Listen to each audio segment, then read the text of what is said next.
શું વાત છે! હવે તો પોતાના ગામમાં બેઠા બેઠા જ આવકનું પ્રમાણપત્ર મળી જાય છે. સ્કોલરશિપ પણ સીધી વિદ્યાર્થીઓના ખાતામાં જ જમા થઈ જાય છે. અને જાતિના પ્રમાણપત્ર માટે પણ બસ 2 ડગલા જ ચાલવું પડે છે. છે ને મજાની વાત? પણ સાહેબ, આ ખાલી વાત નથી, આ રિયાલિટી છે ગુજરાતની.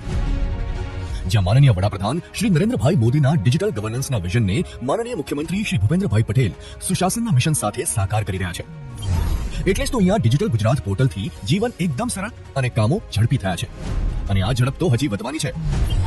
વિજ્ઞાન અને પ્રૌદ્યોગિકી વિભાગના અને સીએસસી વચ્ચેના એમઓયુના કારણે માનનીય કેન્દ્રીય ગૃહમંત્રી શ્રી અમિતભાઈ શાહની પ્રેરણાથી ગાંધીનગર જિલ્લાના શહેરી વિસ્તારોમાં નાગરિકોને જનસેવા કેન્દ્રો ઉપરાંત ઘરની નજીકના 300 જેટલા સીએસસી કેન્દ્ર ખાતે ઉપલબ્ધ થશે તમામ નાગરિકલક્ષી સેવાઓ. જેના કારણે નાગરિકોનો સમય બચશે, ખર્ચ ઘટશે અને વધશે સુખાકારીનો ગ્રાફ પણ. વિજ્ઞાન અને પ્રૌદ્યોગિકી વિભાગ અને સીએસસી વચ્ચેના એમઓયુ ડિજિટલ સેવા કેન્દ્રોની વ્યાપકતા સુનિશ્ચિત કરવા માટેની પહેલ. નાગરિકોને કોઈ તકલીફ ન પડે એની ચિંતા પણ નરેન્દ્રભાઈએ કરી. અને આજે department of science and technology અને સીએસસી ના ડિજિટલ સેવા પોર્ટલ એ બેનો એક સમાવેશ થયો. લગભગ કુલ મિલાકર રાજ્યની અને કેન્દ્રની ડીએસટી અને સીએસસી સાથેની 300 જેટલી સેવાઓ હવે તમારા ઘરની નજીક જ તમને સીએસસી સેન્ટર પરથી મળી જાય એ પ્રકારની વ્યવસ્થા આજથી શરૂ થાય. પહેલા ગ્રામીણ વિસ્તારમાં થઈ હતી, હવે શહેરી વિસ્તારમાંથી આધાર કાર્ડ, પેન કાર્ડ, રેલવે, બસ, વિમાન, એની ટિકિટ બુક કરવાની, હોટલનું બુકિંગ, પ્રોફેશનલ રજીસ્ટ્રેશન કરવાનું હોય, આવકનું પ્રમાણપત્ર લેવાનું હોય, જાતિનું પ્રમાણપત્ર લેવાનું હોય, રાશન કાર્ડ કરાવવાનું હોય, સ્કોલરશિપ એપ્લાય કરવાની હોય કે જન્મ મૃત્યુનું રજીસ્ટ્રેશન કરવાનું હોય. કોઈ કામ માટે તમારા ઘરથી 2 કિલોમીટરથી આગળ જવું નહીં પડે અને તમારા અને તમારા સર્ટિફિકેટની વચ્ચે બીજું કોઈ નહીં આવે. હવે કટકીએ ગઈ અને વચેટિયાએ જતા રહ્યા એવા પ્રકારની રાજની શરૂઆત.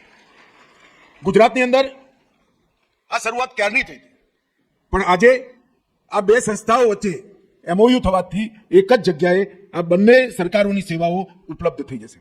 અને એનાથી નરેન્દ્રભાઈના ડિજિટલ ઇન્ડિયા મિશનને એક પ્રકારથી ખૂબ ગતિ મળવાની છે અને દેશમાં ડિજિટલ સર્વિસીસ ગ્રાસરૂટ લેવલ પર લઈ જવાનું કામ આજે થવાનું છે. ધન્યવાદ.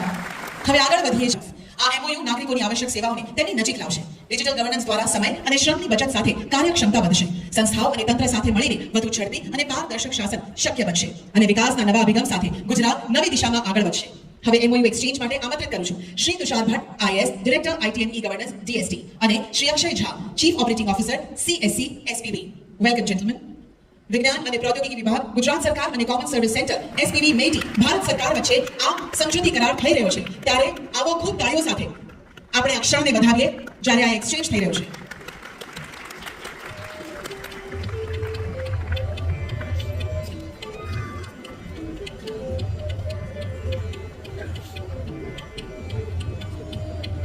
ધન્યવાદ.